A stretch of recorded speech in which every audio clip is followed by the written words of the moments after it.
একটু খেয়াল করবেন, সবাই পায়, আমাদের পাওয়ার জন্য কি করতে হয়? সে যাচ্ছে পকেটের টাকা নিয়ে ফ্যামিলির বাজার করে দেওয়ার জন্য, মানি ব্যাগে টাকা পিছন থেকে যায়। একটু আস্তে করে বলেন। সে যাচ্ছে তার পরিবারের মুখে খাবার তুলে দেওয়ার জন্য, টাকাটা বেতন পাইছে। আমি কি করলাম? তার পরিবারে খাক না খাক আমার কি? ফ্যাস কি বুঝা গেছে? জোরে বলেন, ফ্যাস কি বুঝা গেছে? একজনে আসছে দোকান থেকে 1 কেজি ডাল নেওয়ার জন্য, আমি আমার পরিবারকে একটু ফোলা রোজ বেশি খাওয়ানোর জন্য নবুজের ফান্ডার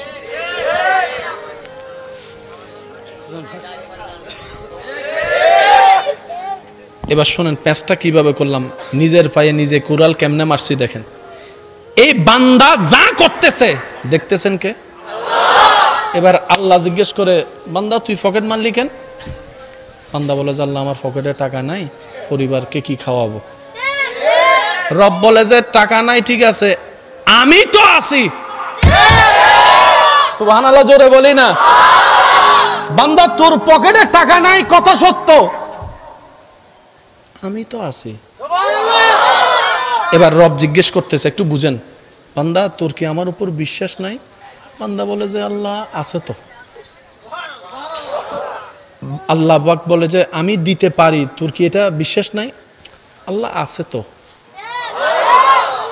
আমি আল্লাহ যে ফাতর থেকেও ফুল ফুটাইতে পারি, তোর বিশ্বাস নাই? আল্লাহ আছে তো।